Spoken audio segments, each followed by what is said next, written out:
후보자님, 네. 그 법무부의 가장 중요한 원칙은 뭐 법 앞에 누구나 평등하다는 것입니다. 그 이재명 대통령 재판에 대해서 정지를 원하지 않는 국민이 다수인 것도 우리나라가 특권청을 인정하지 않고 또 재판은 누구에게나 공평해야 되기 때문인데 공감하시죠? 예, 그렇습니다. 네. 후보자께서 아까 말씀을 하셨는데 국민들이 재판 진행 중인 것을 알고 대통령을 선택했으니 공소 취소가 맞다 이렇게 발언을 하셨는데 사실 아까 뭐 특정 친목 포럼이었고 공직 후보자 지명 전이니까 그런 발언을 하셨다는 해명은 제가 잘 들었는데요.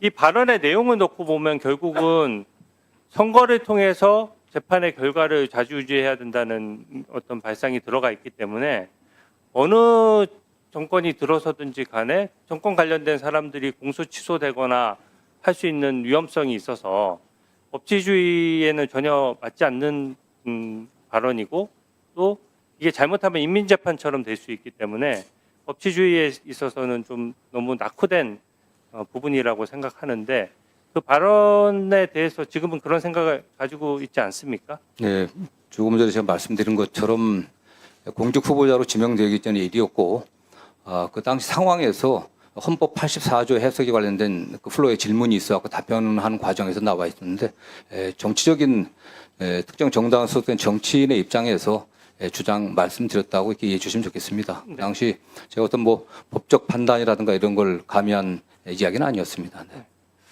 저는 지금 1년의 사법체계 변경 과정이 너무 급작스럽고 또 이게 그렇다 보니까 무슨 국민 공감대가 있는 것이 아니라 어떻게 보면 국민의 편의나 이런 것들을 증진시키기 위한 것이 아니라 이게 보면은 국민들이 봤을 때는 이재명 대통령 개인 재판과 연관된 것 아니냐라는 의구심을 가질 수밖에 없다고 생각하는 것이요. 특히 공직선거법 위반 유죄 나자마자 대법관을 14명에서 갑자기 30명으로 증원한다든지 이런 것들은 이 대법관 숫자가 늘어나는 법원에서조차 반대하고 있거든요. 또 지금 검찰청을 사실상 없애고 예를 들어서 보안 수사조차 할 수 없게 만들면서 국가수사위원회라는 것도 새로 예산을 들여서 만들어서 또 이거는 검찰의 기소가 적정했는지를 또 들여다보겠다라고 하고 그 외에도 지금 인사를 보더라도 이재명 대통령 변호인들이 민정 라인과 법 해석을 총괄하는 법제처장에 지금 들어가 있는 상태고 또 후보자께서도 38년 직위로 또 잘 알려져 있는 이런 상황인데 이게 지금 민주당에서는 조작 기소 대응 TF까지 만들어서 이미 기소된 사건까지 들여다보겠다고 하는데 이것은 만약에 기소가 잘못됐으면 법원에서 사법부의 판단을 통해서 바로잡아지는 것이지 어떤 위원회나 이런 것들을 만들어서 기소 적정성 여부를 따지고 거기에 대해서 알아서 법원 판단도 받기 전에 특정인의 공소를 취소한다면 이거는 일반 국민의 관점에서 너무 부당한 거 아니냐 이런 생각이 들거든요. 그에 대한 견해를 좀 말씀해 주세요. 네, 뭐 존경하는 위원님이 말씀하신 그런 부분에 우려도 좀 있다고 생각합니다. 다만 큰 차원에서 수사 기소가 분리돼야 된다고 하는 점에 관련해서는 또 어느 정도 공감대가 있다고 생각합니다. 이 문제는 뭐 갑자기 드러난 건 아니고요. 다만 구체적으로 어떻게 실행할 건지 중수청을 설치하고 국가수사위원회를 두고 이런 문제에 관련해서는 후에 좀 입법적인 어떤 결단이 필요하다고 보고 있고요. 그 과정에서 가장 중요한 게 저는 국민들이 피해보지 않아야 된다고 생각합니다.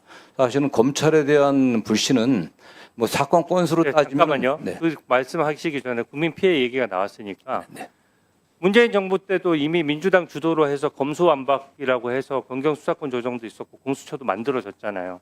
그러면 공수처의 실적이나 또 검경 수사권 조정으로 인해서 모든 국민들이 체감하기에 지금 마약 관련돼서 범죄 늘어나고 기본적으로 수사 사건에 처리되는 기한이 다 늘어버렸거든요. 그리고 법률 비용도 증가했습니다. 여러 가지 절차가 복잡하면서 거기에 대해서 지금 문재인 정부 때 그렇게 수사 제도를 일방적으로 민주당이 고친 것에 대해서 이게 적정하게 국민이 더 편안해졌다라고 평가를 하십니까? 아닙니다. 어쨌든 뭐 전 정부의 그 수사구조 개혁이라든가 검찰 개혁 관련돼서 제가 평가하기는 좀 문제가 있다, 적절치 않다고 생각하지만 다만 어쨌든 의원님이 지적하신 것처럼 수사 지연의 문제들 이런 점들은 심각하게 고려된다고 생각합니다. 그동안 검찰개혁과 관련해서 드러났던 문제점들을 엄정하게 저희 들여다보고 그런 것들이 보완돼야 된다고 생각하고 있고요. 네. 관련해서 잠깐만요. 그리고 이게 지금 결국은 그 대통령의 재판 문제는 이해 충돌이 너무나 직접적이고 또 보면은 사면 문제나 이런 것들도 지금 보면은 그 후보자 본인도 예전에 좀 알던 분들도 지금 재판을 받고 있거나 또 재판이 확정되거나 하는 분들이 꽤 있잖아요. 그래서 이 정면적인 이해 충돌이 있을 수가 있고 법안 부분도 아까 말씀하셨다시피 이 특별법안 같은 건 너무 심해요. 7월 10일자 발의됐는데 민영배 의원께서 대표 발의를 했는데 보면은 위원회 같은 걸 만들어서 진실이 은폐되거나 왜곡돼서 유죄 판결을 받은 사람은 사면을 건의할 수 있고 공소 취소도 건의할 수 있다 이런 내용인데 너무 정파적이거든요. 그러면 대법원에서 판결이 다 확정돼도 그 위원회가 어떤 정당성이 있어서 어떤 법치주의에서 어떤 위치를 가늠하길래 대법원장이나 대법관이 다 이미 결론까지 내고 재심 절차도 지금 남아 있는데 그런 거 다 뛰어넘고 본인들이 공소 취소랑 사면을 결정하겠다고 하는 것은 좀 부당하다고 보여지거든요. 법무부 장관으로서 그런 법치주의를 위협하는 법안들이 있을 때 법률안 거부권을 제대로 건의할 생각이 있으십니까? 예, 국회 그 입법 그 논의 과정에서 국민들이 걱정하지 않게 저희들이 충분히 저희 다양한 의견들을 제시하고 저희들이 주장을 하도록 하겠습니다. 네. 공소 취소가 일반 국민에는 연간 몇 건 정도 이루어지는지 알고 계십니까? 뭐 극히 예외적이어 갖고서 뭐 많지 않다고 알고 있습니다. 네, 몇 건밖에 되지 않고요. 진범이 잡히거나 그것도 굉장히 드뭅니다.